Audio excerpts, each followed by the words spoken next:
It's actually really beautiful, and I've seen similar books to this one. And yeah, this book right here I've also seen before. The things you can see only when you slow down. Slow down. So,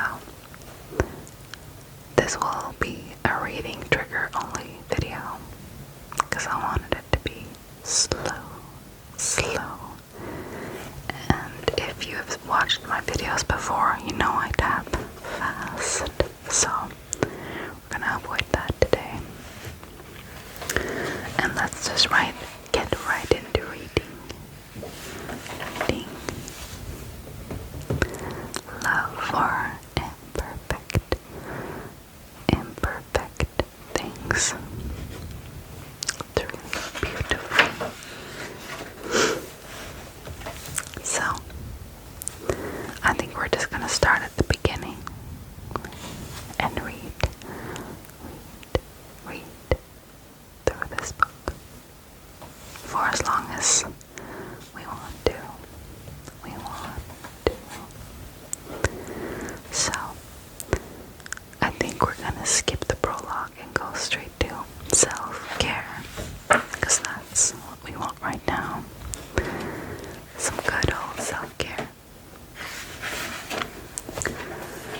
It's a good chapter to start with, because it's what we need right now, just to take care of ourselves and be calm and slow down, be present, and enjoy this moment. So, okay, starting out with an image. When we become kinder to ourselves, we can become kinder to the world.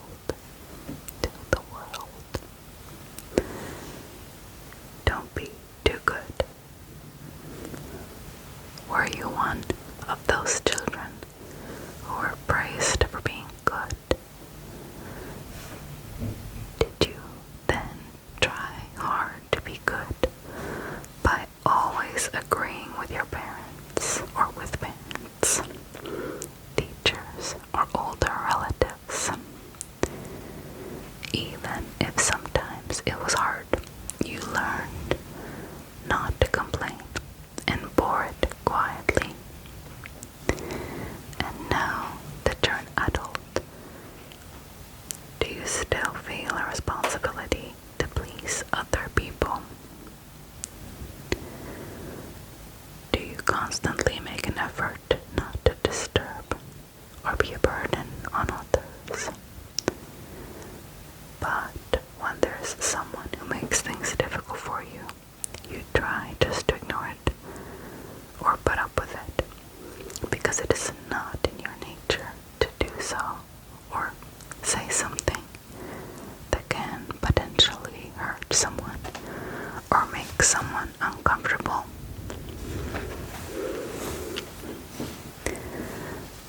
I have met many good people who suffer from depression, panic attacks, and other emotional disorders due to difficult human relationships.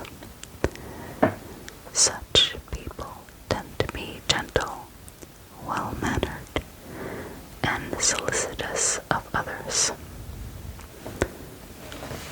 They are the kind of self-sacrificing person who will habitually put other people's wishes before their own. Why, I wondered, do such good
wanted to avoid somehow always felt to me.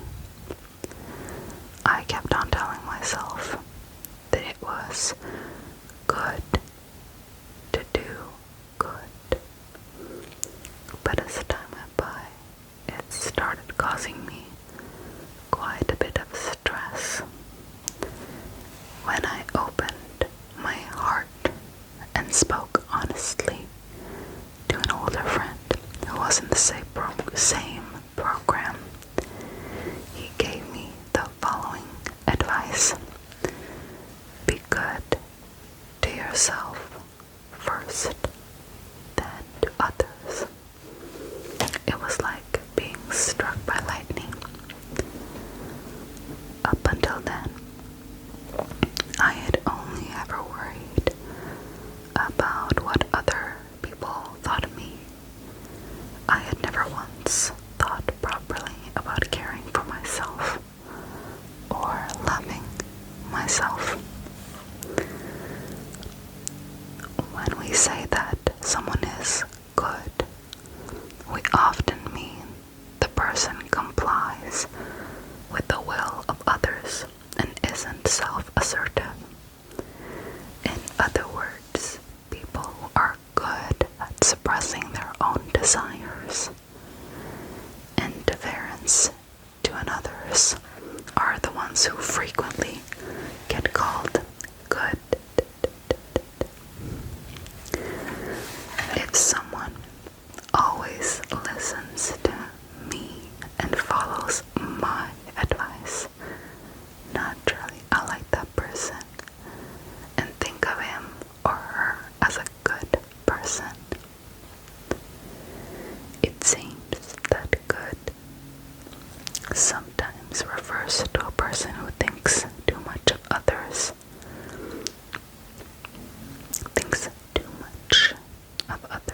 to be able to express his or hers own will.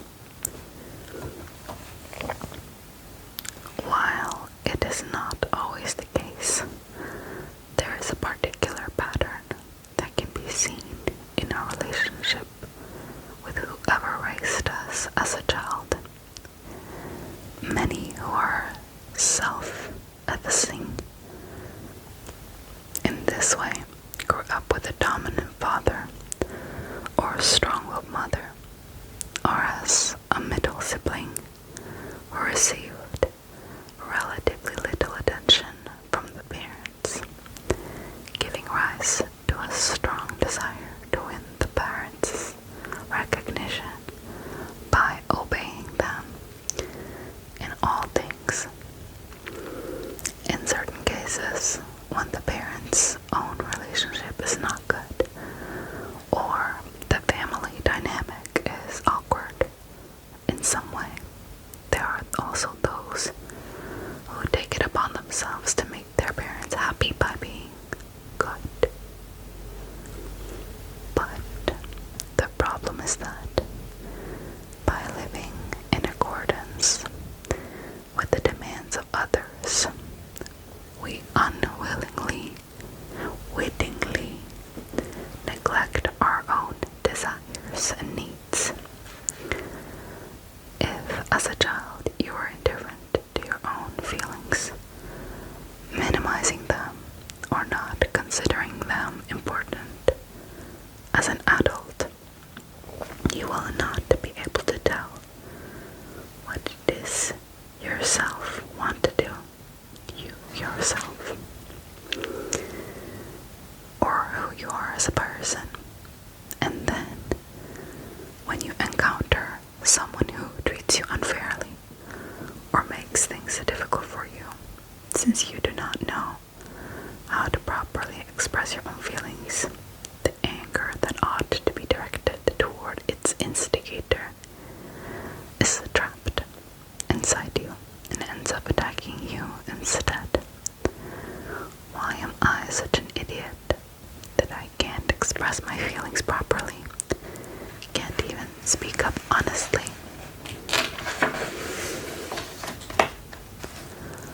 Above all, please remember this.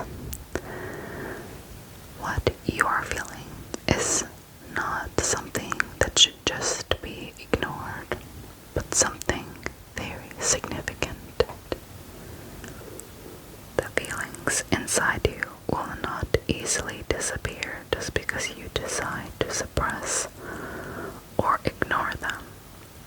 Many psychological problems come about when repression becomes a habit, and the energy of those suppressed emotions is unable to find a healthy outlet. Just as stagnant water becomes fetid and toxic, so it is with our emotions. But it's not too late. From now on, before going along with what others wish you to do, please listen to the voice inside you, telling you what you truly want. Even when you feel yourself buffeted by constant demands. If you really do not want to do something, don't try to push through with it, exhausting yourself to the point that you are no longer able to cope. Instead, try to make others understand what you are feeling by expressing it in words. Don't worry that expressing yourself will cause the other person to dislike you and the relationship to become strained. If the other person knew how you really felt, she probably wouldn't have made such demands of you. Even when everyone says, let's all have coffee, if you want a chai latte, it's okay to speak up and say, I'd like a chai latte instead.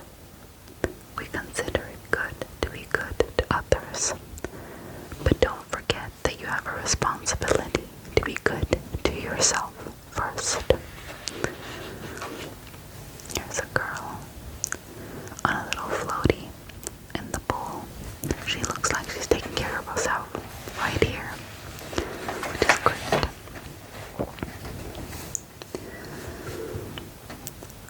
Learn to express what you are feeling without agonizing over it. It is a life skill every bit as important as learning how to read. Without it, dissatisfaction builds up. Arguments break out. And relationships can blow up like volcanoes. Does it make you feel frustrated to be the only one doing the work? If so, don't just swallow the feeling. Speak up. It's difficult for me to do it on my own. Could you please help me out? Little by little, expressing your feelings will become easier. When someone asks for a favor, don't forget that you have the options to say, I'm terribly sorry, but I can't do that. You have no obligations to take on a task that will be a great burden for you or on you. And if the relationship grows strained because you do not do the favor, it was never a good relationship to begin with. Just as on a plane, you are told to put the emergency breathing mask on a child only after you have put one on yourself. There is nothing selfish about looking after yourself first. Only if you are happy will you be able to make those around you happy. When you care for yourself first, the world will also find you worthy of care. In the same way that when you're in love and you want to spend time with only that person, try spending time on yourself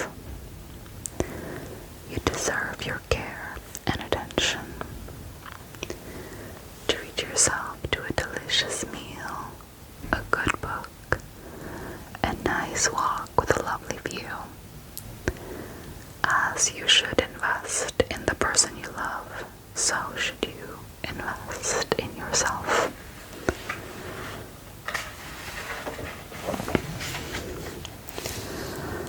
My dear friend, because there is some part of you that is imperfect or broken, it can motivate you to work hard to overcome it, and can ultimately bring you success in life. It can also help you relate to others and become more compassionate. Do not despair over what is imperfect in yourself. Instead, look at your flaws with love. It's okay that you have flaws. How could our lives be as clean and white as a blank sheet of paper? Life naturally takes a toll on our bodies, our minds, and our relationships. Rather than choosing a life in which you do nothing for fear of making a mistake, choose a life that improves through failure and pain, and shout out loud to your struggling self, I love you so much. I love you so much. In our hearts, we carry secrets that we cannot easily share with others. They can be about illness, money, sexuality, relationships, or family. They can evoke a deep sense of inferiority, shame, anxiety, or guilt. But because the weight of the secrets, we become more humble and understanding. Don't judge people based on how they appear, as they may have difficulties that nobody can see. Seeing on social media how your friends are enjoying themselves, have you ever felt envious? One of our common mistakes is to compare how we feel inside with how our friends appear outside. We don't know what is going on inside of our friends, but we are well aware of what is going on inside of ourselves. Your friends might be envying you based on your social media posts without knowing what's really going on in your life.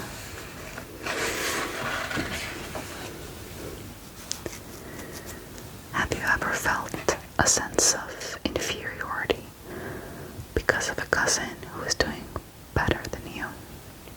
She may be smarter than you, attend a better school, work at a better company. But remember that none of us can know how our lives will turn out in the end. Though school and work might be measures of success, the older you get, the less important they will be. The true winner is the one who is happy with his life. You may appear unattractive, not because you have many unattractive qualities, but because you think you do and look so uncomfortable. Even if you have unattractive qualities, if you are confident and at ease with yourself, you won't have such a problem. Remember that the most attractive quality is your confidence. It's okay not to be ranked first, second, or even third. Compare yourself not with others, but with the old you. Like yourself for making an honest effort and continue to have yourself. If you keep letting criticism upset you, then you will gradually wither. And in the end, you will not be able to do anything. And that is exactly what your critics are hoping for. Do not let those who criticize you determine your destiny. Every time you hear from your critics, shout more loudly. No matter what you say, I won't give up. Let's see who's right in the end.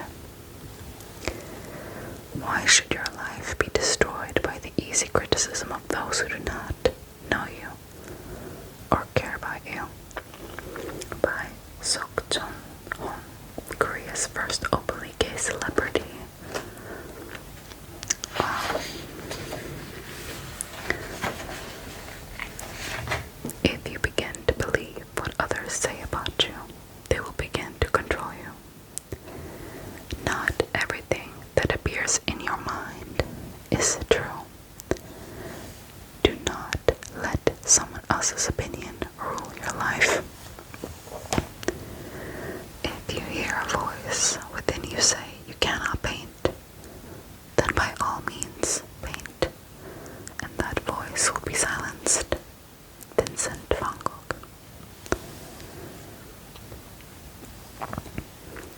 We are worthy of being loved, not because of what we do well, but because we are precious living beings. Even if you don't achieve the perfection the world demands, your existence already has value and is worthy of love. In India, Namaste is a common greeting like hello. But there is a beautiful meaning to Namaste. It means, but there is a beautiful meaning to Namaste. It means the divine being within me bows to the divine being within you. We are much greater and more sacred than we think.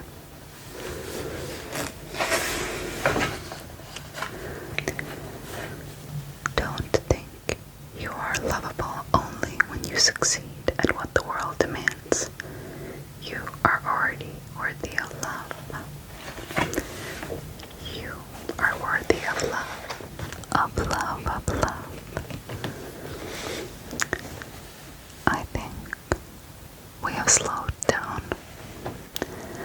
I hope some of these words were encouraging and gave you some space to think about yourself and put yourself first. Don't care so much about what other people say about you, think about you. It's important that we feel happy, content with ourselves. And if we don't, that's also okay. But everybody should know, you should know, that you are worthy of love and that you are worthy of a happy life, a calm life, a safe life. You are worthy. I hope this relaxed you